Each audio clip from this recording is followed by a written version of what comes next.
Hi friends, welcome back to Harshith Institute. So last class lo manamu space technology guరించి మనం discuss చేసాం. అంతరిక్ష రంగం గురించి మనం డిస్కస్ చేసాం. సో ఇప్పటి వరకు మనము శాస్త్ర సాంకేతిక రంగంలో మనం చూసినట్లయితే సో మొదటగా భారతదేశంలో శాస్త్ర సాంకేతిక రంగం అభివృద్ధి, the development of science and technology in India, అదేవిధంగా రక్షణ రంగము, అంతరిక్ష రంగము, సో వీటి గురించి మనం డిస్కస్ చేసాం. So then moving on to the next one, science and technology lo one of the most important ones. At the same time, ee madhya kalamlo chala ekkuva developments ade vidhanga updates vastunna topic information technology ani antam.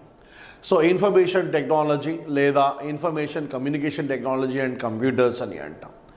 So the next topic is ICT ade vidhanga computers.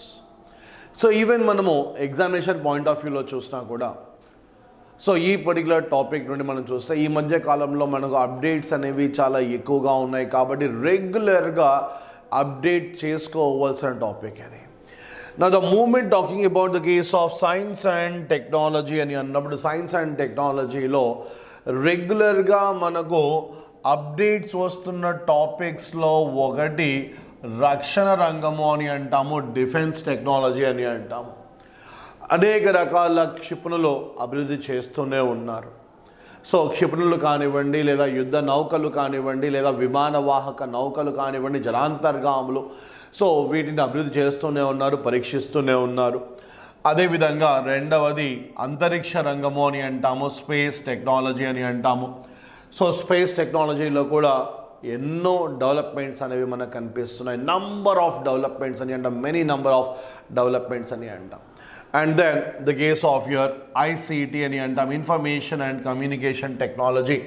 So వీటిలో కూడా developments అనేవి చాలా ఎక్కువగా ఉన్నాయి. So సాధారణంగా information communication technology, so ICT అని అన్నప్పుడు కేవలము ఇంటర్నెట్ గురించి మాత్రమే కాదు, కేవలము కంప్యూటర్స్ గురించి మాత్రమే కాదు. It is not about computers, it is not about the case of your internet. So టెక్నాలజీని మనము ఏ విధంగా ఏ రంగంలో ఉపయోగిస్తున్నాం? 2019-2020 సచివాలయం ఫలితాల్లో గ్రేడ్ 1, గ్రేడ్ 2లో స్టేట్ ఫస్ట్తో పాటు గ్రూప్ 1, గ్రూప్ 2 రైల్వే, SSC మరియు SI కానిస్టేబుల్లో వేల మందిని గవర్నమెంట్ ఉద్యోగులుగా తీర్చిదిద్దిన సంస్థ ఇప్పుడు సచివాలయం మరియు గ్రూప్ 2లకు కొత్త బ్యాచ్లు ప్రారంభం. మరిన్ని వివరాలు సంబంధించిన హర్షిత్ ఇన్స్టిట్యూట్ విజయవాడ. సో ఈ మధ్య కాలంలో మనం చూసినట్లయితే ఇన్ఫర్మేషన్ టెక్నాలజీ రంగంలో we are seeing many number of developments. A few example, for example, డిజి యాత్ర అని అంటాం. Now this is one particular thing which has been recently started. So ఈ మధ్య కాలంలో కేంద్ర ప్రభుత్వం స్టార్ట్ చేస్తున్నది ఒకటి డిజి యాత్ర అని అంటాం. మినిస్ట్రీ ఆఫ్ సివిల్ ఏవియేషన్, పౌర విమానయాన మంత్రిత్వ శాఖ అని అంటాం. సో వీరు స్టార్ట్ చేసిన ఒకటి డిజి యాత్ర. At the same time digital data protection bill అని అంటాం, digital data protection bill. So ఈ మధ్య కాలంలో కొద్దిగా డిస్కషన్లో ఉన్న బిల్ ఇది, డిజిటల్ డేటా ప్రొటెక్షన్ బిల్ అని అంటాం.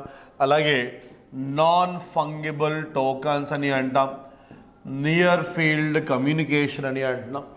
నా for example, simple example, so ఇప్పుడు ఒకరికి అమౌంట్ ట్రాన్స్ఫర్ చేయాలి. సో అమౌంట్ ట్రాన్స్ఫర్ చేయాలి అన్నప్పుడు ప్రస్తుతం మనకున్న టెక్నాలజీని మనం యూజ్ చేసుకున్నట్లయితే సో 100లో దాదాపుగా 90 మంది సో గూగుల్ పే కానివ్వండి, ఫోన్పే కానివ్వండి, పేటిఎం కానీ ఈ మూడిట్లో ఏదో ఒకటి యూజ్ చేస్తూనే ఉన్నారు. అలాగే నెట్ బ్యాంకింగ్ యూజ్ చేస్తున్న వాళ్ళు కూడా కొంతమంది ఉన్నారు. సో నెట్ బ్యాంకింగ్ అని అంటాం, అంటే ఆ పర్టికులర్ బ్యాంక్ యొక్క మొబైల్ బ్యాంకింగ్ అప్లికేషన్ డౌన్లోడ్ చేసుకొని దానికంటూ ఒక యూజర్ ఐడి, పాస్వర్డ్ని మనం క్రియేట్ చేసి సో దాని ద్వారా అంటే బ్యాంక్ యొక్క మొబైల్ అప్లికేషన్ ద్వారా మనం అమౌంట్ ట్రాన్స్ఫర్ చేస్తున్నాం. కానీ అది జనరల్గా కొద్దిగా లాంగ్ టేకింగ్ ప్రాసెస్, అది ఎక్కువ టైం పడుతుంది. ఎక్కువ టైం అని అంటే ఒక 45 సెకండ్స్ లేదా 1 మినిట్ టైం పడుతుంది. సో అంతకన్నా ఫాస్ట్గా చేయాలి అని అన్నప్పుడు పేటిఎం లేదా గూగుల్ పే యూజ్ చేస్తున్నాం. సో మరి గూగుల్ పే, పేటిఎం కన్నా ఇంకా ఫాస్ట్గా చేసేది ఏదైనా ఉందా అని అన్నప్పుడు నియర్ ఫీల్డ్ కమ్యూనికేషన్ అని అంటాం. So this is the nearest future. ఇది అంటే గూగుల్ పే, ఫోన్పే వీటికన్నా చాలా వేగవంతము, at the same time the most important one data అనేది చాలా సెక్యూర్డ్గా ఉంటుంది. రైట్. సో ఇది నియర్ ఫీల్డ్ కమ్యూనికేషన్ అని అన్నాం. సో ఈ మధ్య కాలంలో వస్తున్న డెవలప్మెంట్స్లో ఒకటి, అదేవిధంగా మరొకటి ఆయుష్మాన్ భారత్ డిజిటల్ మిషన్ అని అంటాం. Ayushman Bharat digital mission. At the same time ఈ talking about the case of your dark net అని అంటాము, లేదా డార్క్ వెబ్ అని అంటాం. ఈ మధ్య కాలంలో ఈ పదం చాలా ఎక్కువగా వినిపిస్తుంది, డార్క్ నెట్ లేదా dark web. So anti social elements అని అంటాం.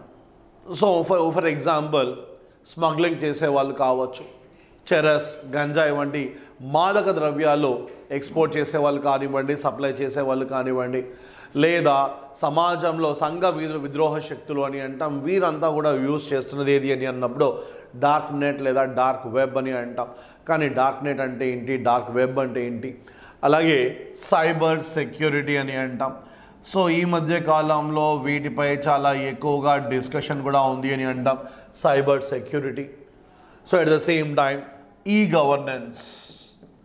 సో ఈ గవర్నెన్స్లో సమస్యలు ఏంటి, ఈ గవర్నెన్స్ ప్రోగ్రామ్స్ ఏంటి, ఈ గవర్నెన్స్ కార్యక్రమాలు ఏంటి, అలాగే ఈ గవర్నెన్స్ ఇంప్లిమెంటేషన్ కొరకు సో వివిధ రాష్ట్రాలు అమలు చేస్తున్న కార్యక్రమాలు ఏంటి, వీటన్నిటి గురించి మనం ఇక్కడ డిస్కస్ చేయబోతున్నాం. సో జనరల్గా ఐసీటీ అనేది information communication technology very important అని అంటాం. At the same time it is a very very big topic and lengthy topic ఇది. రైట్. సో వీటిలో ఇన్ఫర్మేషన్ కమ్యూనికేషన్ టెక్నాలజీకి ప్రధానమైనది ఏంటి లేదా మూలం ఏంటి అని అంటాం. What is the basic, what is the fundamental thing for this one అని అన్నప్పుడు కంప్యూటర్ అని అంటాం. సో ఇన్ఫర్మేషన్ కమ్యూనికేషన్ టెక్నాలజీకి మూలము ఏంటి అని అన్నప్పుడు, ఫండమెంటల్ థింగ్ ఏంటి, బేసిక్ థింగ్ ఏంటి అని అన్నప్పుడు కంప్యూటర్ అని అంటాము. కానీ the question is, what you mean by computer? Computer అంటే ఏంటి? సో ఇన్ఫర్మేషన్ టెక్నాలజీ అనేది కంప్యూటర్ లేకుండా ఇన్ఫర్మేషన్ కమ్యూనికేషన్ టెక్నాలజీ అనేది లేదు. సో ఇటువంటి కంప్యూటర్ ఏంటి, వాటి యొక్క ఇంపార్టెన్స్ ఏంటి, కంప్యూటర్లో జనరేషన్స్ ఏంటి, కంప్యూటర్లోని భాగాలు ఏంటి? సో వీటి గురించి మనం బేసిక్ ఫండమెంటల్గా first will discuss about this particular thing. So ఎప్పుడైతే మనము కంప్యూటర్ అని అంటున్నామో, సో కంప్యూటర్ అనేది it is a combination of two words అని అంటాం. సో రెండు పదాల యొక్క కలయిక అని అంటాం, కాంబినేషన్ అని అంటాం, combination of two words. So compute అంటే ఏంటి? సో కంప్యూటర్ అని అన్నప్పుడు టూ వర్డ్స్ అని అన్నాం, అందులో ఒకటి కంప్యూట్ అని అంటాం. సో కంప్యూట్ అంటే ఏంటి, what you mean by compute అని అన్నప్పుడు టు క్యాల్కులేట్. కంప్యూట్ అంటే ఏంటి అని అన్నప్పుడు టు క్యాల్కులేట్ అని అంటాం. దీన్ని మనం సింపుల్గా గణన అని అంటాం, గణన. అలాగే ఎర్ అంటే ఏంటి, ఎర్ అని అన్నప్పుడు మెషిన్ లేదా ఒక పరికరము అని అంటాం. సో గణన చేయడానికి ఉపయోగించే ఒక పరికరము, క్యాల్కులేషన్స్ చేయడానికి ఉపయోగించే ఒక డివైస్ లేదా ఒక పరికరమును కంప్యూటర్ అని అంటాము. So the moment talking about the case of computers, so father of computers ఎవరు అని అన్నప్పుడు, ఫాదర్ ఆఫ్ కంప్యూటర్స్ అని అంటాం. Father of computers Charles Babbage. Charles Babbage ఇతనిని ఫాదర్ ఆఫ్ కంప్యూటర్స్ అని అంటారు, ఇతనిని ఫాదర్ ఆఫ్ కంప్యూటర్స్ అని అంటారు. చార్లెస్ బ్యాబేజ్ను ఫాదర్ ఆఫ్ కంప్యూటర్స్ అని అంటారు. The basic fundamental thing. At the same time the moment you're talking about the case of computers, so computer ante enti, computer is a combination of two words, or two words evi compute and er. ఈ రెండు పదాల యొక్క combination ని మనం computer అని అంటాం. So ఇందులో compute అంటే ఏంటి, క్యాల్కులేషన్, గణన. అదేవిధంగా ఎర్ అంటే ఏంటి అని అన్నప్పుడు, ఎర్ అని అన్నప్పుడు ఒక పరికరము అని అంటాము, ఒక డివైస్ అంటాము, లేదా ఒక మెషిన్ అని అంటాం. అంటే క్యాల్కులేషన్లు చేయడానికి ఉపయోగించే ఒక machine. It is a calculating machine అని అంటాం. It is a calculating machine. It is also considered as, దీనిని ఎలక్ట్రానిక్ పరికరము లేదా ఎలక్ట్రానిక్ మెషిన్ అని కూడా అంటారు. ఎలక్ట్రానిక్ పరికరము లేదా ఎలక్ట్రానిక్ మెషిన్ అని అంటారు. At the same time a set of instructions given by a computer. So computer ఇస్తున్న ఇన్స్ట్రక్షన్స్, నిర్దేశాలు అని అంటాం, డైరెక్షన్స్ అని అంటాం. a set of instructions given by computer, so వాటిని మనము computer program. a set of instructions given by computer is known as computer program అని అంటాం.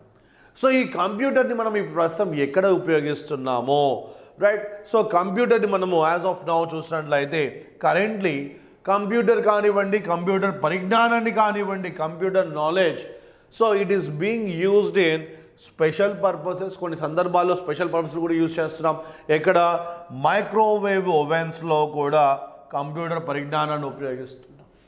So microwave oven అని అంటాం, అంటే ఆహార పదార్థాలు వేడి చేసుకోవడానికి ఉపయోగించే మైక్రోవేవ్ ఓవెన్లో కూడా మనము కొన్ని క్యాల్కులేషన్స్ చేస్తున్నాం. సో ఎంత హీట్ పెట్టాలి, అలాగే మనం ఉపయోగిస్తున్నాం అందులో మనం పెట్టిన పదార్థం ఏదైతే ఉందో ఆ పదార్థం ఎంతసేపట్లో వేడవుతుంది, సో దానికి తగ్గట్టుగా హీట్ అనేది ఎక్కువ పెడుతున్నాం, తక్కువ పెడుతున్నాం, లేదా ఎక్కువ టైం పెడుతున్నాం. 2 నిమిషాలు కావచ్చు, 10 నిమిషాలు కావచ్చు, లేదా అరగంట కావచ్చు. అది కేవలం ఆహార పదార్థాలను వేడి చేయడం కోసం మాత్రమేనా అని అన్నప్పుడు కాదు అని అంటాం.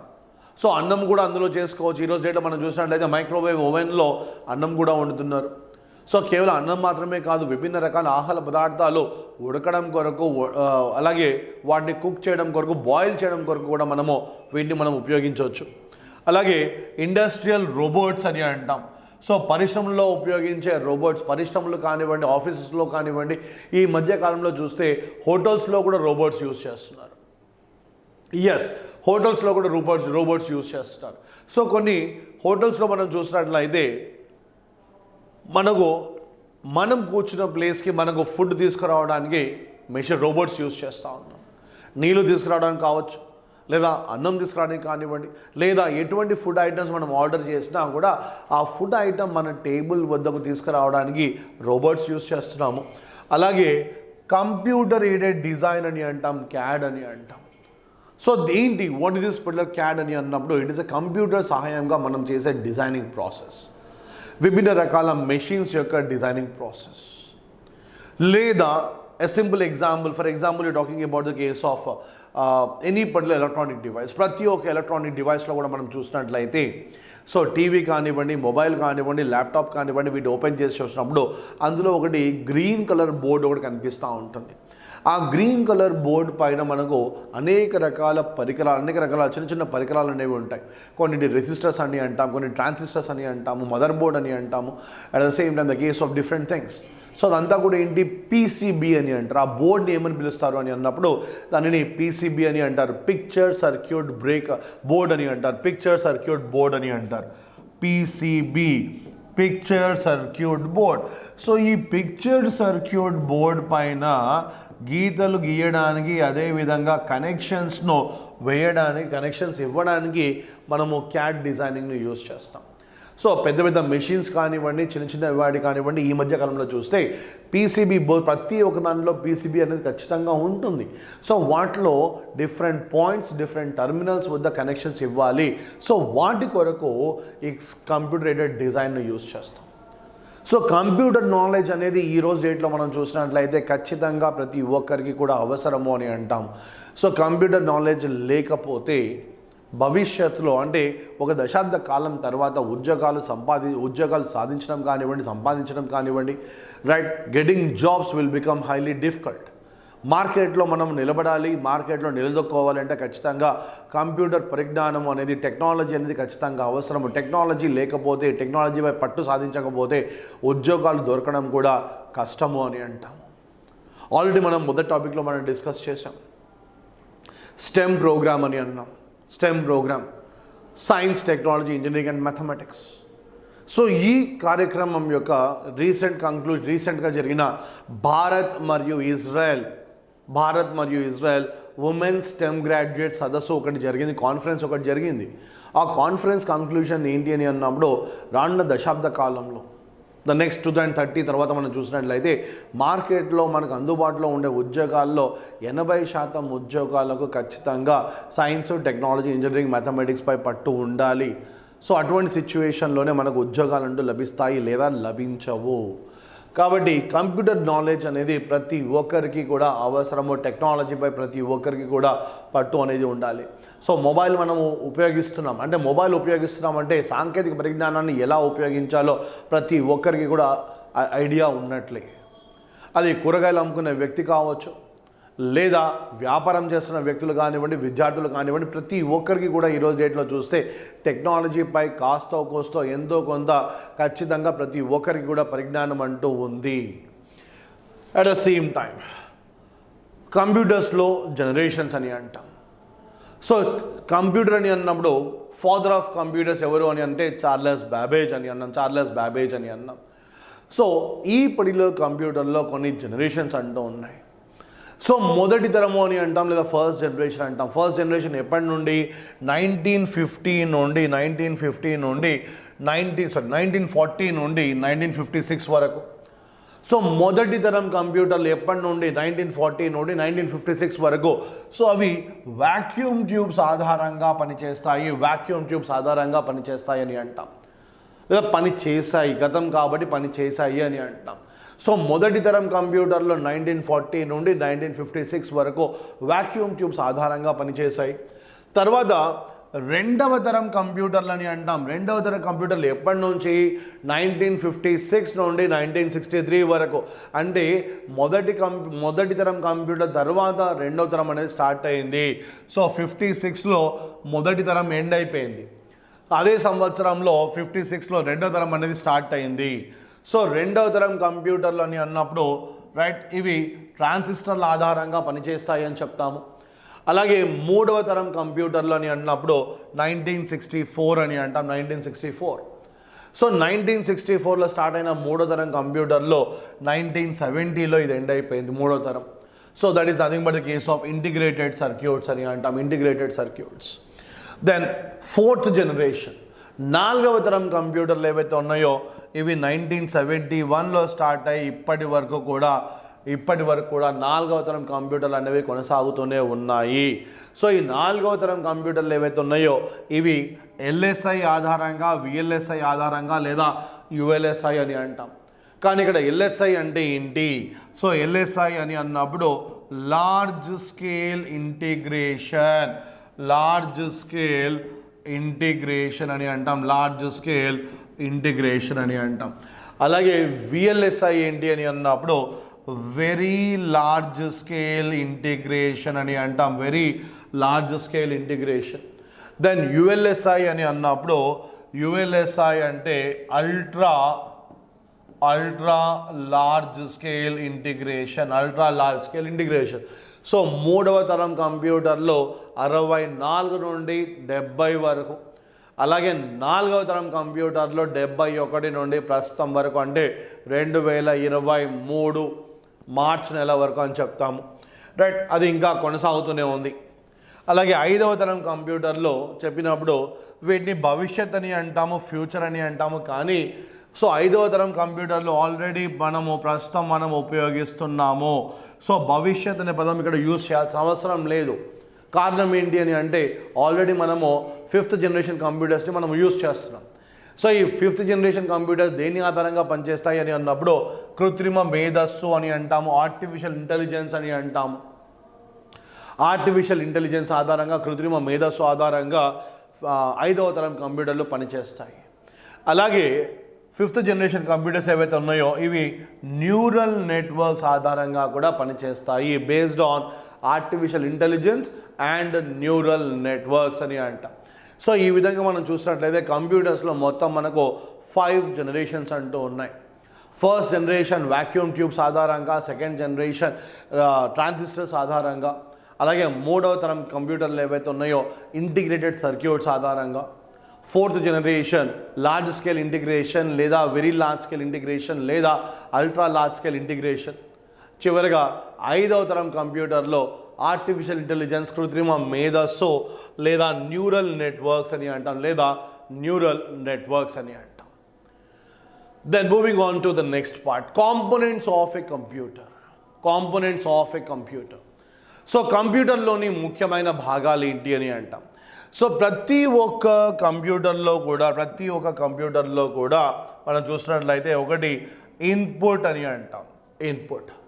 అలాగే మరొక ముఖ్యమైన కాంపోనెంట్ ఏది, మరొక ముఖ్యమైన భాగం ఏంటి అని అన్నప్పుడు సిపియు అని అంటాము, సెంట్రల్ ప్రాసెసింగ్ యూనిట్ అని అంటాం, సెంట్రల్ ప్రాసెసింగ్ యూనిట్. అలాగే మరో ముఖ్యమైన భాగం ఏది అని అన్నప్పుడు అవుట్పుట్ అని అంటాము. కంప్యూటర్లోని ముఖ్యమైన కాంపోనెంట్స్లో ఇన్పుట్ ఒకటి, సిపియు ఒకటి, అదేవిధంగా అవుట్పుట్ అని అంటాం, ఇన్పుట్, అవుట్పుట్ మరియు సిపియు. సో ఈ మూడు కూడా కంప్యూటర్ యొక్క ప్రతి ఒక్క కంప్యూటర్లో ఉండే ముఖ్యమైన components. Input, central processing unit, అదేవిధంగా అవుట్పుట్ అని అంటాం, the important components. Then so కంప్యూటర్లో మనము ఇన్పుట్ డివైసెస్గా ఏవి యూజ్ చేస్తాం? సో ప్రతి ఒక్క కంప్యూటర్లో కూడా మూడు ముఖ్యమైన కాంపోనెంట్స్ అని అన్నాం, ఇన్పుట్, అవుట్పుట్, అదేవిధంగా సెంట్రల్ ప్రాసెసింగ్ యూనిట్. సో ఇన్పుట్గా ఏ పరికరాలను మనం ఇన్పుట్ డివైస్ అని అంటాము, which devices are known as input devices. అలాగే ఏ పరికరాలను మనము అవుట్పుట్ డివైసెస్ అని అంటాము. అలాగే స్టోరేజ్ డివైసెస్, వీటిని మనము స్టోరేజ్ డివైస్ అని అంటాం, అంటే డేటాను నిల్వ చేసుకోవడానికి మనం ఉపయోగిస్తున్న పరికరాలు, వీటిని మనము స్టోరేజ్ డివైస్ అని అంటాం. సో మొదటిగా ఇన్పుట్ డివైస్ అని అంటాం. సో వేటిని మనం ఇన్పుట్ డివైస్ అని అంటామో, సో కీబోర్డ్ అనేది ఒక ఇన్పుట్ డివైస్. సో కీబోర్డ్ ఆధారంగా మనము టైపింగ్ చేస్తున్నాం, right? You are giving some input. So Google అని అంటున్నాం, లేదా గూగుల్ ఓపెన్ చేసిన గూగుల్ వెబ్ బ్రౌజర్ ఓపెన్ చేసిన తర్వాత, గూగుల్ బ్రౌజర్ ఓపెన్ చేసిన తర్వాత ఏపీఎస్సి వెబ్సైట్ టైప్ చేస్తున్నాం, లేదా SSC staff selection commission website open చేస్తున్నాం, లేదా ఆర్ఆర్బి వెబ్సైట్ ఓపెన్ చేస్తున్నాం. సో డిఫరెంట్ వెబ్సైట్స్ ఓపెన్ చేస్తున్నాం. అక్కడ ఓపెన్ చేయడం వరకు మనం ఏం చేస్తున్నామో, వెబ్ బ్రౌజర్ ఓపెన్ చేశాక సో అక్కడ ఆ సెర్చ్ ఇంజన్లోకి వెళ్ళిన తర్వాత ఏబిపిఎస్సి అనే 5 అక్షరాలు టైప్ చేస్తున్నాం, లేదా ఆర్ఆర్బి అని 3 అక్షరాలు టైప్ చేస్తున్నాం. సో ఆ టైపింగ్ కొరకు మనం యూజ్ చేస్తుంది ఏంటి? కీబోర్డ్. కాబట్టి కీబోర్డ్ అనేది ఇన్పుట్ డివైస్ అని అంటాం. అలాగే ఈ వెబ్ బ్రౌజర్స్ ఓపెన్ చేయడం కొరకు, లేదా డిఫరెంట్ అప్లికేషన్స్ ఓపెన్ చేయడం కొరకు మనము మౌస్ యూజ్ చేస్తుంటాము. At the same time video games ఆడడం కొరకు సో జాయ్స్టిక్ యూజ్ చేస్తూ ఉంటాం, వీడియో గేమ్స్ ఆడడం కొరకు కానివ్వండి, లేదా కొన్ని సైంటిఫిక్ డివైసెస్ను ఆపరేట్ చేయడానికి కూడా మనము జాయ్స్టిక్ యూజ్ చేస్తుంటాము. అలాగే స్కానర్ అని అంటున్నాం, స్కానర్ అగైన్ అని ఇన్పుట్. సో ఫర్ ఎగ్జాంపుల్ మనం హాల్ టికెట్ స్కాన్ చేస్తున్నాం, స్కాన్ చేసిన తర్వాత మనం దాన్ని ఆ డేటా ఏదైతే ఉందో, ఆ ఇమేజ్ ఏదైతే ఉందో పర్మనెంట్గా మనము మన ఈమెయిల్లో కానీ లేదా మన మొబైల్లో కానీ పర్మనెంట్గా స్టోర్ చేసుకుంటున్నాం, దానికోసం యూజ్ చేసే స్కానర్ అని అంటున్నాం. అలాగే బార్కోడ్ రీడర్ అని అంటున్నాం. సో షాపింగ్కి వెళ్ళినప్పుడు, so the moment you go to any particular shopping, లేదా డీమార్ట్ కానీ, హెరిటేజ్ కానీ, రిలయన్స్ కానీ వెళ్ళినప్పుడు మనం కొన్న ఐటమ్ యొక్క ప్రైస్ని వారు స్కాన్ చేస్తూ ఉంటారు. ఆ ఐటమ్ యొక్క డీటెయిల్స్ని కంప్లీట్గా స్కాన్ చేస్తూ ఉంటారు. దాని కొరకు మనం యూజ్ చేసేది బార్కోడ్ రీడర్ అని అంటాం. అలాగే ఓఎంఆర్ షీట్స్ అని అంటున్నాం.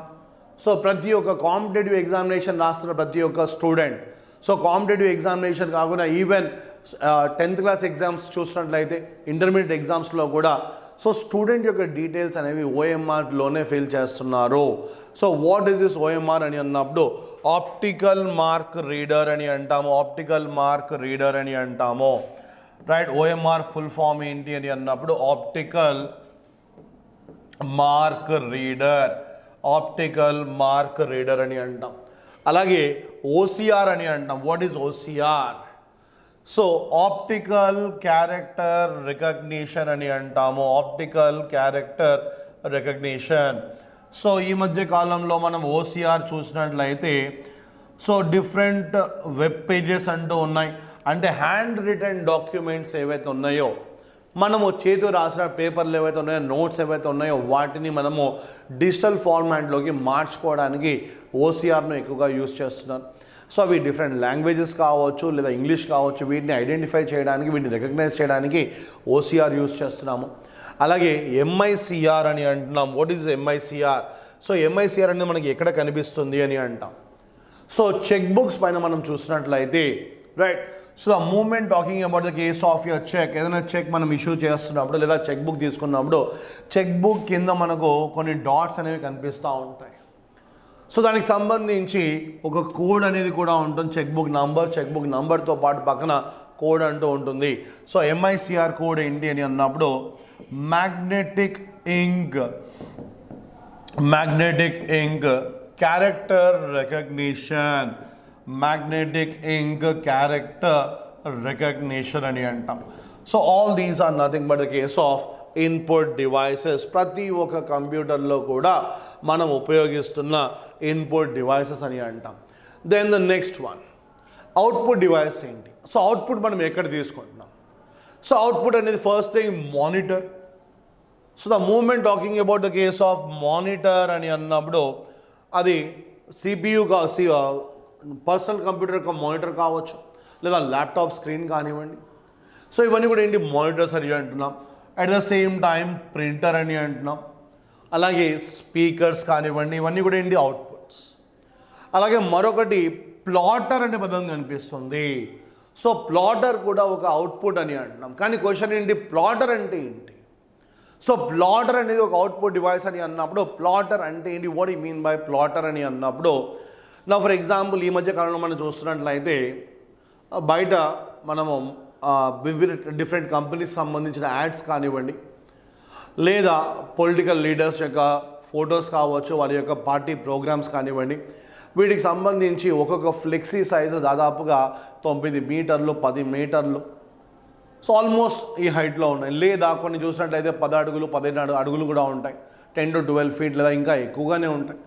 సో ఇంత పెద్ద అవుట్పుట్ అనేది కావాలి, రైట్? ఒక ప్రింట్ అనేది అంత పెద్దగా కావాలి అన్నప్పుడు వాటి కోసం మనం యూజ్ చేసే డివైసెస్ ఏవైతే ఉన్నాయో, పరికరాలు ఏవైతే ఉన్నాయో వాటిని మనము ప్లాటర్ అని అంటాం. Then coming to the case of the storage devices. So డేటాను స్టోర్ చేసుకోవాలి. అది ఇమేజెస్ కావచ్చు, నోట్స్ కావచ్చు, could be something or the other.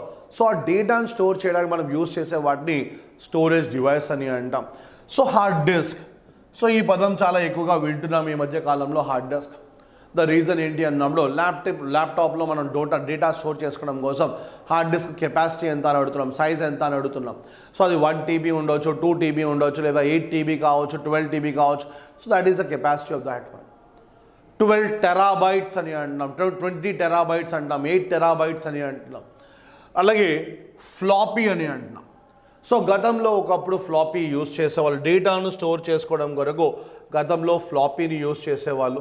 So ఈరోజు డేట్లో మనం చూసినట్లయితే ఫ్లాపీ ఎవరు కూడా యూజ్ చేయడం లేదు, రైట్? సో ఈరోజు డేట్లో ఎక్కువగా యూజ్ ఏంటి? హార్డ్ డిస్క్ యూజ్ చేస్తున్నాం. సో హార్డ్ డిస్క్ అని అన్నప్పుడు కొన్ని హార్డ్ డిస్క్లు ఏవైతే ఉన్నాయో వాటి యొక్క కెపాసిటీ అనేది జీబీలో ఉంటుంది. సో జీబీ అంటే ఏంటి? గిగాబైట్స్ అని అంటాము. జీబీ అని అన్నప్పుడు గిగాబైట్స్ అని అంటాము. అలాగే మరికొన్ని హార్డ్ డిస్క్లు ఏవైతే ఉన్నాయో వాటి యొక్క కెపాసిటీ టెరాబైట్స్లో ఉంటుంది. టీబీ అని అంటాం. టీబీ అని అన్నప్పుడు టెరాబైట్స్. నా the question is that giga అంటే వాల్యూ ఎంత, టెరాబైట్స్ అని అన్నప్పుడు టెరా అంటే వాల్యూ ఎంత అని అంటాం. సో ఫర్ ఎగ్జాంపుల్ 10⁻⁶ అని అన్నాం. సో 10⁻⁶ అని అన్నప్పుడు దీన్ని మనము మెగా అని అంటాము. 10⁻⁶ అని అంటే మెగా అని అంటాం. సో 100 MB అంటాం. 100 MB అంటే ఏంటి?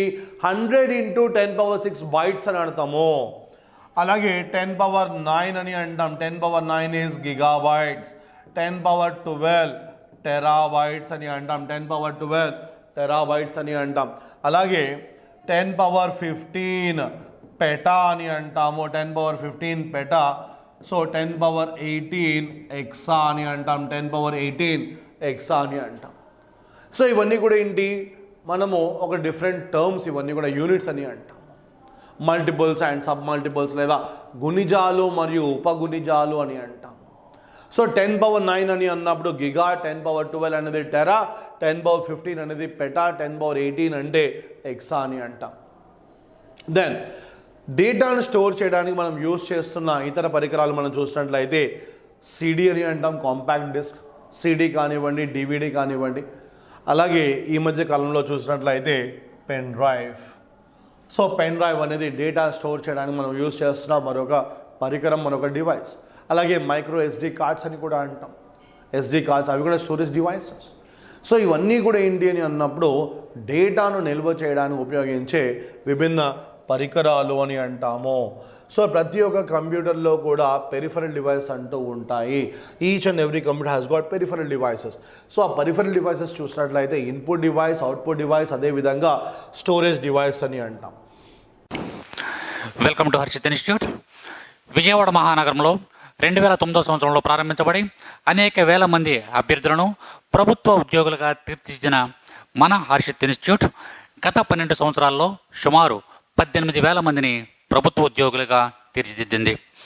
ఇప్పటి వరకు 5 సార్లు నిర్వహించినటువంటి ఈ యొక్క నోటిఫికేషన్స్లో అనేక సార్లు స్టేట్ ఫస్ట్ సాధించినటువంటి ఘనత మన హర్షిత్ ఇన్స్టిట్యూట్ది. ప్రస్తుతం మన హర్షిత్ ఇన్స్టిట్యూట్ యొక్క ప్రత్యేకతలు 24/7 24 గంటలతో కూడినటువంటి లైబ్రరీ సదుపాయం.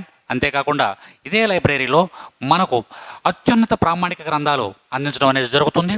నెక్స్ట్ ఈ లైబ్రరీతో కూడినటువంటి ఈ లైబ్రరీలో మనకు వివిధ సబ్జెక్టులకు సంబంధించినటువంటి ఎకానమీ, పాలిటీ, హిస్టరీ, జోగ్రఫీ మరియు అన్ని సబ్జెక్టులకు సంబంధించినటువంటి పూర్తి స్థాయి స్టడీ మెటీరియల్ మీకు అందించడం అనేది జరుగుతుంది. అంతేకాకుండా జాయిన్ అయిన ప్రతి అభ్యర్థికి పూర్తి స్టడీ మెటీరియల్ మరియు అభ్యర్థి ఏ ఎగ్జామ్ అయితే రాయకపోతున్నాడో ఆ ఎగ్జామ్కు సంబంధించినటువంటి సిలబస్ ప్రతి ఒక్కరికి అందించడం అనేది జరుగుతుంది. అంతేకాకుండా స్టేట్ ఫ్యాకల్టీ మన ఇన్స్టిట్యూట్లో బోధించేటటువంటి ప్రతి ఫ్యాకల్టీ కూడా economy, polity, arithmetic and reasoning తదితర సబ్జెక్టులకు సంబంధించినటువంటి ప్రతి ఫ్యాకల్టీ కూడా ఎంతో అనుభవము, అంకితభావము కలిగినటువంటి ఫ్యాకల్టీ మన యొక్క ఇన్స్టిట్యూట్లో ఉండడం అనేది జరుగుతుంది. అంతేకాకుండా మన ఇన్స్టిట్యూట్ యొక్క మరొక ప్రత్యేకత డైలీ టెస్టులు నిర్వహించడం మరియు వీక్లీ, మంత్లీ ఎగ్జామ్స్ నిర్వహించి ఆయా ఎగ్జామ్స్ నందు బహుమతి ప్రదానం చేయడం అనేది మన ఇన్స్టిట్యూట్ యొక్క ప్రత్యేకత. అంతేకాకుండా నాన్ మ్యాథ్స్ స్టూడెంట్స్ ఎవరైతే ఉన్నారో వాళ్ళపై ప్రత్యేక శ్రద్ధ చూపించడం, నెక్స్ట్ వాళ్ళకి ప్రత్యేక తరగతులు నిర్వహించడం అనేది జరుగుతుంది. తప్పనిసరిగా మీరు ఒక్కసారి మన హర్షిత్ ఇన్స్టిట్యూట్ని ఒక్కసారి సందర్శించండి. హర్షిత్ ఇన్స్టిట్యూట్లో ఉన్నటువంటి ప్రతి అంశాన్ని క్షుణ్ణంగా అవగాహన చేసుకోండి. మరియు ప్రస్తుతం ఎవరైతే హర్షిత్ ఇన్స్టిట్యూట్లో ఉన్నారో ఆ యొక్క విద్యార్థుల్ని వాకప్ చేయండి. మన యొక్క పరిస్థితుల గురించి అవగాహన చేసుకున్న తర్వాతే మన యొక్క హర్షిత్ ఇన్స్టిట్యూట్లో జాయిన్ అవ్వమని కోరడం జరుగుతుంది.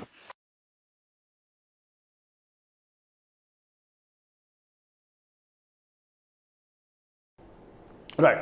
Then the moment talking about the case of input device, instructions given to the computer are called input. So మనము కంప్యూటర్కి లేదా CPU సెంట్రల్ ప్రాసెసింగ్ యూనిట్ CPUకి మనం ఇస్తున్న ఇన్స్ట్రక్షన్స్ ఏవైతే ఉన్నాయో వాటిని మనము ఇన్పుట్ అని అంటాము. Devices that provide instructions are called as input devices. ఏ డివైసెస్ అయితే మనము ఇన్పుట్ కొరకు ఉపయోగిస్తున్నామో, ఇన్స్ట్రక్షన్స్ ఇవ్వడానికి కొరకు ఉపయోగిస్తున్నామో వాటినే మనము ఇన్పుట్ డివైస్ అని అంటాము. Example scanner, barcode reader, OMR scanner, keyboard, mouse, OCR, MICR ఇవన్నీ కూడా input devices. At the same time output device అని అంటాం. Devices that display the information ఏవైతే ప్రదర్శిస్తున్నాయో, డిస్ప్లే చేస్తున్నాయో needed by the user in a way that the computer can understand and after the computer has process its information. So devices that display the information needed by the user in any way. So ఇన్ఫర్మేషన్ని ఎవరైతే ఈ వ్యక్తి కావాలనుకుంటున్నారో అతనికి కన్వీనియంట్గా in a way that the computer can understand after the computer has processed. So కంప్యూటర్లో CPUలో processing అయిపోయిన తర్వాత ఆ వ్యక్తికి అవసరమైన విధంగా సమాచారాన్ని అందించే పరికరమే అవుట్పుట్ డివైస్ అని అంటాం. సో వ్యక్తికి కావాల్సిన ఇన్ఫర్మేషన్ ఏంటి? For example talking about the case of India China relations అని అంటాం. Right, for example talking about India China relations అని అంటున్నాం, లేదా ఇండియా రష్యా రిలేషన్స్ అని అంటున్నాం. సో గూగుల్లోకి వెళ్ళేసి you are searching India, you are just typing. So keyboard సహాయంగా ఇండియా రష్యా రిలేషన్స్ అని టైప్ చేసాం. సో ఎప్పుడైతే మనం ఎంటర్ చేస్తున్నామో మనకు ఇండియా రష్యా రిలేషన్స్ సంబంధించి అనేక వెబ్సైట్స్ మనకు సమాచారాన్ని తెలియజేస్తున్నాయి. ఆ సమాచారం మనకి ఎక్కడ కనిపిస్తుంది? డిస్ప్లే పైన కనిపిస్తుంది, మానిటర్ పైన కనిపిస్తుంది. అంటే ఒక వ్యక్తికి కావాల్సిన సమాచారం ఏదైతే ఉందో CPU ద్వారా ప్రాసెస్ చేయబడిన తర్వాత ఆ సమాచారం అనేది అతనికి ఒక తెర పైన స్క్రీన్ పైన కనిపిస్తుంది. సో వాటిని మనం ఏమంటాము, అవుట్పుట్ డివైస్ అని అంటాం. అంటే ఆ వ్యక్తికి అవసరమైన విధంగా అది కేవలం ఒక స్క్రీన్ పైన కావచ్చు, లేదా ఆడియో రూపంలో కావచ్చు, లేదా ప్రింట్అవుట్ల రూపంలో కావచ్చు. అవుట్పుట్ అనేది ఏ విధంగానైనా ఉండవచ్చు. సో ఎగ్జాంపుల్ ఎల్సిడి లేదా ఎల్ఈడి స్క్రీన్, లేదా ప్రింటర్స్ అని అంటాం, లేదా స్పీకర్స్ అని అంటాం. సో ఇదంతా కూడా ఏంటి, అవుట్పుట్ డివైసెస్ అని అంటాం. అలాగే మరికొన్ని పరికరాలు ఏవైతే ఉన్నాయో వీటిని ఇన్పుట్ అవుట్పుట్ డివైస్ అని కూడా అంటాం. ఇన్పుట్ మరియు output devices. So these can be use in the about 2 ways. So ఈ పరికరాలను ఇన్పుట్గా యూస్ చేయవచ్చు, అదేవిధంగా వీటిని అవుట్పుట్ డివైసెస్గా కూడా యూస్ చేయవచ్చు. Touch screens that are widely use today they belong to this type. So ఈరోజు డేట్లో మనం మొబైల్ ఏదైతే ఉందో, ల్యాప్టాప్ ఏదైతే ఉందో కాబట్టి టచ్ స్క్రీన్ అంటాం. సో ఈ టచ్ స్క్రీన్స్ ఏవైతే ఉన్నాయో ఇన్పుట్ ఇవ్వడానికి, అదేవిధంగా మనకు డిస్ప్లే కూడా మనకు కనిపిస్తుంది, అవుట్పుట్ మనకు కనిపిస్తుంది. అందుకే వీటిని ఇన్పుట్ అవుట్పుట్ డివైస్ అని అంటాం. అలాగే పెన్ డ్రైవ్ ఇన్పుట్ కోసం, అలాగే OTG, floppy can be defined as input output devices. Pen drive కానివ్వండి, లేదా ఓటీజీ కేబుల్స్ కానివ్వండి, లేదా ఫ్లాపీ డ్రైవ్స్ ఏవైతే ఉన్నాయో ఇవన్నీ కూడా ఇన్పుట్ అవుట్పుట్ డివైస్ అని అంటాం, ఇన్పుట్ అవుట్పుట్ డివైసెస్ అని అంటాం. Then coming to the case of memory unit. So computer యొక్క పెరిఫరల్ డివైస్ అని అన్నప్పుడు ఇన్పుట్ అన్నాం, అవుట్పుట్ అన్నాం, at the same time memory storage అని అన్నాం. సో దాట్ పట్ల మెమరీ ఏదైతే ఉందో 2 రకాలుగా చెప్తాం. ఒకటి ర్యామ్ అని అంటాం, ఒకటి రామ్ అని అంటాం. RAM as well as the case of Ram. At the same time RAM, again you are dividing this one into 2 things. One is the static RAM as well as the case of dynamic RAM అని అంటాం. Static as well as dynamic RAM. Now the question is that memory unit ante enti? What do you mean by memory unit ani antam? What do you mean by memory unit? So memory unit is a small storage device. It is a small storage device that holds a memory for a computer and can be accessed through the software.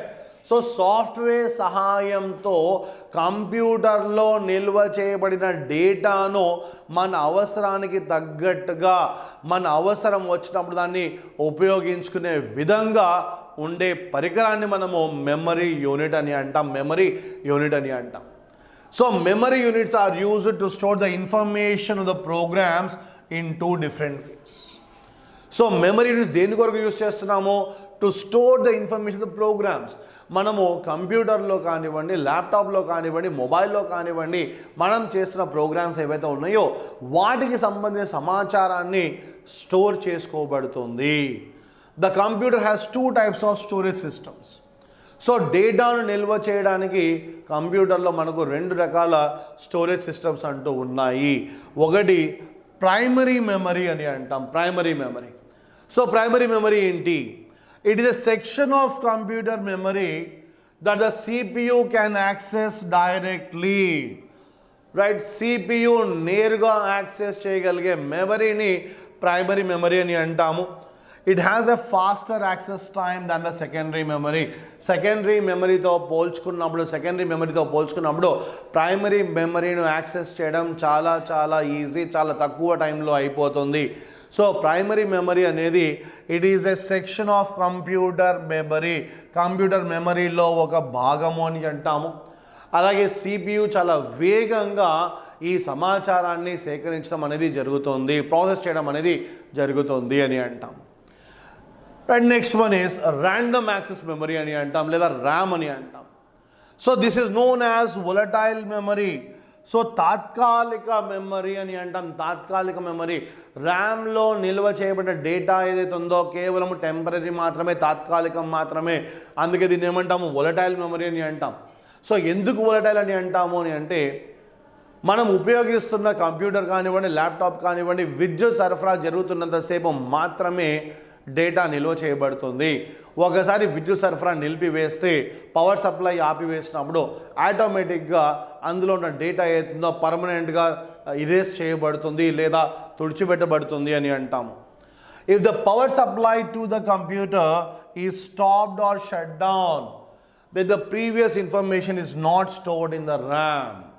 So power supply, విద్యుత్ సరఫరా నిలిపివేస్తే నిల్వ చేయబడిన data ఏదైతే ఉందో కంప్లీట్గా తుడిచివేయబడుతుంది. So అటువంటి దాన్ని మనము ర్యామ్ అని అంటాము, random access memory, random access memory. So ఇక్కడ నిల్వ చేయబడే డేటా అనేది కేవలము తాత్కాలికం మాత్రమే, temporary. Then read only memory అని అంటాం, read only memory. So memory అని అన్నప్పుడు రెండు రకాలు చెప్పాము, ఒకటి స్టాటిక్ ర్యామ్ అన్నాం, ఒకటి డైనమిక్ ర్యామ్ అని అన్నాం, రైట్. ర్యామ్ అండ్ రామ్ అని అన్నాం. సో రామ్ ఏంటి? This is treated as a non volatile memory అని అంటాం. So the moment talking about the case of memory, we have got two types of memory. One is RAM as well as the case of your ROM. So RAM again two types అని అన్నాం, static as well as the case of dynamic RAM అని అన్నాం.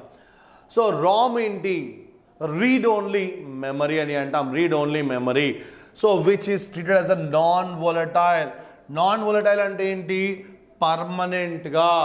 So ఏ మెమరీని అయితే మనం పర్మనెంట్గా నిల్వ చేయగలుగుతామో వాటిని మనము నాన్ వోలటైల్ మెమరీ అని అంటాము. This means that it receives data and permanently rights on a chip. So ఒక చిప్ పైన, కంప్యూటర్ చిప్ పైన పర్మనెంట్గా డేటా అనేది స్టోర్ చేయబడుతుంది, నిల్వ చేయబడుతుంది. అలాగే కంప్యూటర్ని కానివ్వండి, ల్యాప్టాప్ని కానివ్వండి, విద్యుత్ సరఫరా నిలిపివేసిన తర్వాత కూడా, దాన్ని ఆఫ్ చేసిన తర్వాత కూడా డేటా అనేది ఎప్పటికీ కూడా నిల్వ చేయబడుతుంది, పర్మనెంట్గా నిల్వ చేయబడుతుంది. సో అటువంటి వాటినే మనము రీడ్ ఓన్లీ మెమరీ అని అంటాం, రీడ్ ఓన్లీ మెమరీ అని అంటాం. It is a permanent memory, it is a permanent memory అని అంటాం. నెక్స్ట్ వన్, మెమరీ అనేది రెండు విధాలుగానే అన్నాం. ఒకటి ప్రైమరీ మెమరీ. సో ప్రైమరీ మెమరీలో ర్యామ్ అని అన్నాం, రామ్ అని అన్నాం. అలాగే మరొకటి సెకండరీ మెమరీ అని అంటున్నాం, సెకండరీ మెమరీ. సో ప్రైమరీ మెమరీలో నిల్వ చేయబడిన డేటాను సిపియు చాలా వేగంగా ప్రాసెస్ చేయగలదు. కారణం ఏంటి?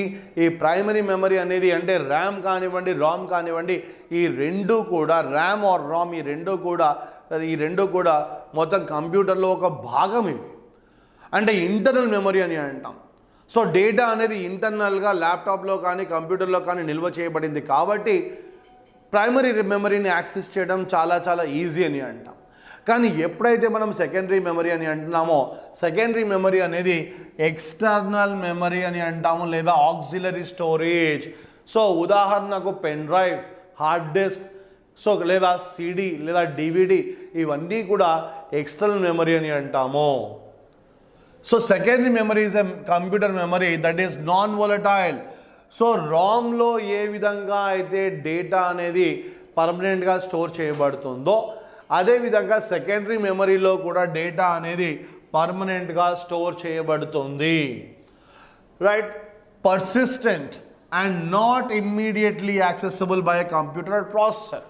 కానీ ఇందులో ఉన్న డేటా అనేది అత్యంత వేగంగా మనం ప్రాసెస్ చేయలేము. కారణం ఏంటి అని అన్నప్పుడు, ఎక్స్టర్నల్గా మనం ఉపయోగిస్తున్న ఈ పరికరాలు ఏవైతే ఉన్నాయో వీటిని కంప్యూటర్కి కానివ్వండి, ల్యాప్టాప్కి కానివ్వండి కనెక్ట్ చేయాలి. ఆ కనెక్షన్ కొన్ని సందర్భాల్లో సరిగ్గా లేనప్పుడు డేటాను యాక్సెస్ చేయడం అనేది అంత ఈజీ కాదు, కొద్ది టైం పడుతుంది అని అంటాం. మేబీ ఒక 30 seconds ఆర్ 40 seconds ఎక్కువ టైం పట్టే ఛాన్సెస్ ఉన్నాయి. అలాగే it allows the users to store data and information that can be retrieved, transmitted and used by mobile applications and services quickly and easy. So A information అయితే మనం ఒకరి నుంచి మరొకరికి transfer చేయాలనుకుంటున్నామో, share చేయాలనుకుంటున్నామో, అలాగే mobile applications ద్వారా, so ఇతర మాధ్యమాల ద్వారా మనం వాటిని ట్రాన్స్ఫర్ చేయాలనుకుంటున్నాము, అటువంటి డేటాను మనము ఈ సెకండరీ మెమరీ అంటే హార్డ్ డిస్క్లో కానీ పెన్ డ్రైవ్లో కానీ స్టోర్ చేస్తుంటాం. ఎగ్జాంపుల్, ఎక్స్టర్నల్ హార్డ్ డిస్క్ కావచ్చు, లేదా ఫ్లాపీ కానివ్వండి, సిడి కానివ్వండి, సిడి కానివ్వండి, డివిడి కానివ్వండి, లేదా ఎస్డి అని అంటాం, ఎస్డి కార్డ్ అని అంటున్నాం. Security digital memory card, SD card. Security SD card full form ఏంటి అని అన్నప్పుడు సెక్యూరిటీ డిజిటల్ మెమరీ కార్డ్ అని అంటాము, రైట్. సో ఇవన్నీ కూడా ఏంటి, all these are nothing but the case of secondary memories అని అంటాం. అలాగే మరొకటి పెన్ డ్రైవ్ అని అంటాం, పెన్ డ్రైవ్. అలాగే మరొకటి ఓటీజీ అని అన్నాం. So on the go, OTG full form ఏంటి అని అన్నప్పుడు on the go, OTG full form అనేది ఆన్ ద గో. సో ఇవన్నీ కూడా ఏంటి అన్నప్పుడు సెకండరీ మెమరీస్ అని అంటాం. At the same time, the moment talking about the case of memory, so ప్రతి ఒక్క డివైస్ అంటే పెన్ డ్రైవ్ కావచ్చు, ఫ్లాపీ డ్రైవ్ కానివ్వండి, లేదా సిడి అన్నాం, డివిడి అని అన్నాం, లేదా హార్డ్ డిస్క్ అంటున్నాం. సో ప్రతి ఒక్క దానికి కూడా కొద్దిగా కెపాసిటీ అంటూ ఉంటుంది. సో ఎంత డేటాను స్టోర్ చేయగలుగుతుంది. So each and every device has got some capacity. So a normal computer can only interpret digital data. So normal computer ఏదైతే ఉందో, సాధారణంగా మనము దైనిక జీవితంలో డే టు డే లైఫ్లో యూజ్ చేస్తున్న కంప్యూటర్లు ఏవైతే ఉన్నాయో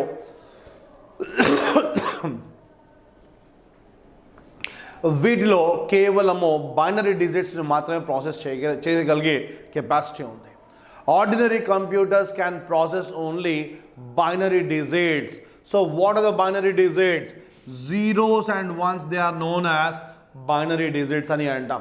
So any particular personal computer or any particular laptop that we are using, they can process only the data in the digital form, which we are calling it as the binary digits, that is zeros and ones.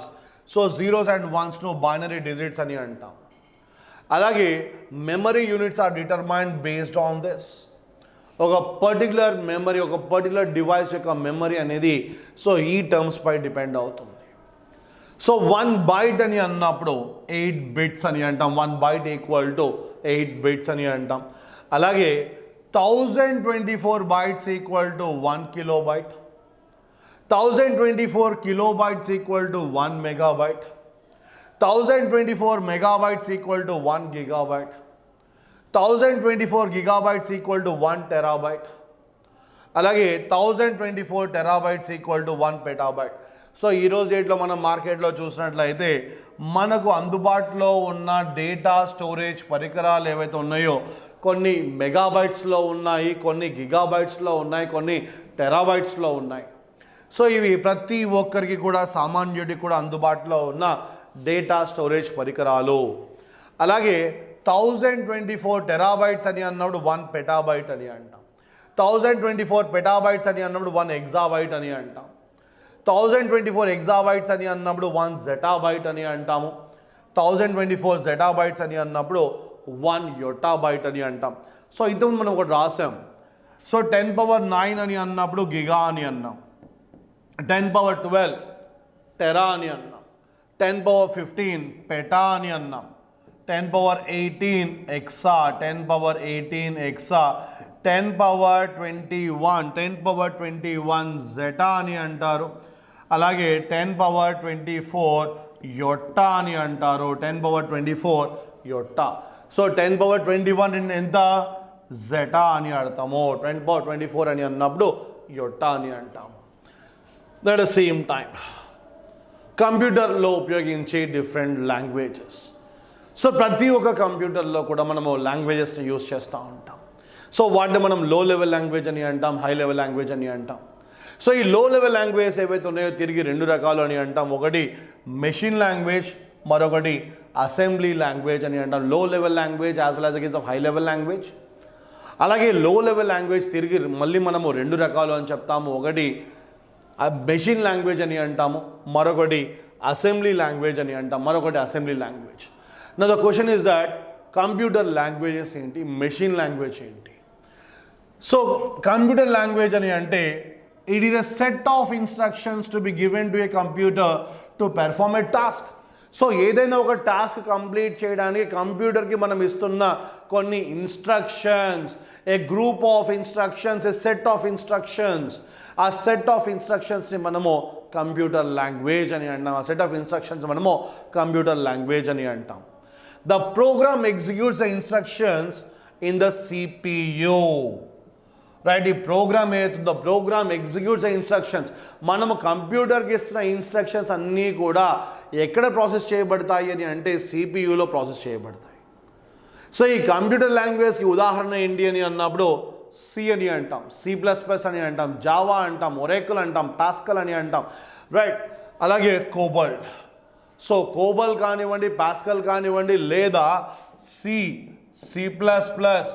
Java, right, at the same time Oracle, ఇవన్నీ కూడా computer languages.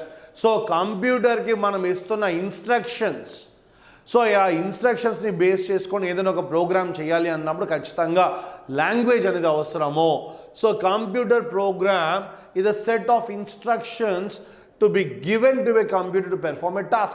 So ఏదైనా ఒక task complete చేయడానికి కంప్యూటర్కి మనం ఇస్తున్న set of instructions ఏవైతే ఉన్నాయో వాటినే మనము లాంగ్వేజెస్ అని అంటాం. సో మెషిన్ లాంగ్వేజ్ అని అన్నాం. So the moment talking about the case of the languages, low level language ఉంది, ఒకటి హై లెవెల్ లాంగ్వేజ్ ఉంది. సో ఈ లో లెవెల్ లాంగ్వేజెస్లో again we have got 2 things. One is machine language, other one is assembly language అని అంటున్నాం. Now the question is that what do you mean by machine language? A collection of instructions directly executed by the CPU of a computer. Collection of instructions, CPU నేరుగా, right? Collection of instructions directly executed by CPU.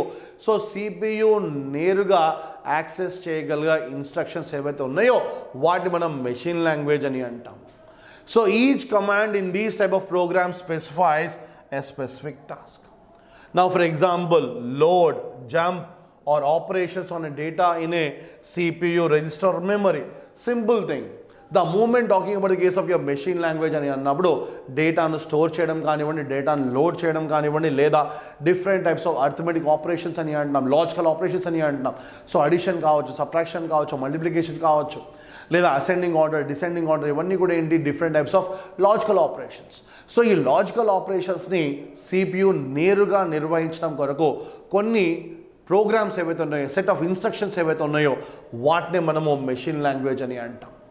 So చిన్న చిన్న operations, arithmetic operations, logical operations, addition, subtractions, multiplications, ascending order, descending order, లేదా డేటాను loading కానివ్వండి, లేదా storage చేయడం కోసం కంప్యూటర్కి మనం ఇస్తున్న ఇన్స్ట్రక్షన్స్ ఏవైతే ఉన్నాయో ఆ సెట్ ఆఫ్ ఇన్స్ట్రక్షన్స్ ఏవైతే ఉన్నాయో వాటిని మనము లో లెవెల్ లాంగ్వేజ్లో మెషిన్ లాంగ్వేజ్ అని అంటాం. మెషిన్ లాంగ్వేజ్ సో నేరుగా CPUకి ఇస్తున్న కొన్ని ఇన్స్ట్రక్షన్స్ అని అంటాం. దెన్ అసెంబ్లీ లాంగ్వేజ్ అని అంటాం. So what is the assembly language అని అన్నప్పుడు considered as a low level programming language used in computers or other programmable devices. కంప్యూటర్స్లో కానివ్వండి, ఇతర ప్రోగ్రామబుల్ డివైసెస్లో కానివ్వండి మనం ఉపయోగిస్తున్న సెట్ ఆఫ్ ఇన్స్ట్రక్షన్స్, ఉదాహరణకు కోబల్, పాస్కల్, బేసిక్ లేదా C++, జావా, ఇవన్నీ కూడా అసెంబ్లీ లాంగ్వేజ్ ప్రోగ్రామ్స్ అని అసెంబ్లీ లాంగ్వేజ్ అని అంటాం. సో కంప్యూటర్లో మనం యూజ్ చేసిన లాంగ్వేజెస్ 2 రకాలు, ఒకటి లో లెవెల్ లాంగ్వేజ్, ఒకటి హై లెవెల్ లాంగ్వేజ్. సో లో లెవెల్ లాంగ్వేజ్లో again we talking about the case of machine language, at the same time the case of your assembly language. So machine language ఏంటి అని అన్నప్పుడు CPUకి నేరుగా మనం ఇస్తున్న ఇన్స్ట్రక్షన్స్, ఆ ఇన్స్ట్రక్షన్స్ ఆధారంగా CPU నిర్వహిస్తున్న కొన్ని అర్థమెటిక్ ప్రోగ్రామ్స్ కావచ్చు, లేదా లాజికల్ ఆపరేషన్స్ కానివ్వండి. సో వీటిని మనము మెషిన్ లాంగ్వేజ్ అని అంటాము. అంతేకాకుండా C++, జావా లేదా ఒరాకిల్, పాస్కల్, కోబల్ట్, సో ఇటువంటి ఇవన్నీ కూడా ఏంటి హై లెవెల్ లాంగ్వేజ్, ఇవన్నీ కూడా మనము అసెంబ్లీ లాంగ్వేజెస్ అని అంటాం. These are known as the assembly languages. Assembly language is considered as a low level programming language. దేని కొరకు? కంప్యూటర్ యొక్క ఆపరేషన్ కొరకు కానివ్వండి, లేదా ఇతర పరికరాలు ఏవైతే ఉన్నాయో వాటి యొక్క పని చేయడంలో ఈ లాంగ్వేజ్ మనం యూజ్ చేస్తుంటాం. So a special program called assembler is required to convert instructions written in the assembly language into executable machine code. So ఈ పర్టికులర్ లాంగ్వేజ్ ఆధారంగా కంప్యూటర్కి మనం ఇస్తున్న ఇన్స్ట్రక్షన్స్ ఏవైతే ఉన్నాయో ఆ particular instructions, those particular things will be converted into the machine language అని అంటాం. Will be converted into machine language అని అంటాం. Right. So and finally the case of your high level language అంటే ఏంటి? The programmable languages currently used in all types of computers. So COBOL, Pascal, BASIC ఇవన్నీ కూడా ఏంటి అన్నప్పుడు high level languages అని అంటాం. High level languages which are used in the modern day computers లో మనం వీటన్నిటిని కూడా యూస్ చేస్తున్నాము అని అంటాం. Right? So this is about the case of the basic introduction regarding the case of computers. So computers యొక్క generations, at the same time the peripheral devices, input devices, output devices, at the same time the storage units. So storage units lo again you talk about primary memory, at the same time secondary memory, RAM and ROM. So and then at the same time it also the case the languages అని అంటాం. So కంప్యూటర్స్లో మనం use చేస్తున్న different languages. So next క్లాస్లో next వీడియోలో will be discussing about some more topics related to the case of information technology and at the same time the basics of computers. Right, thank you.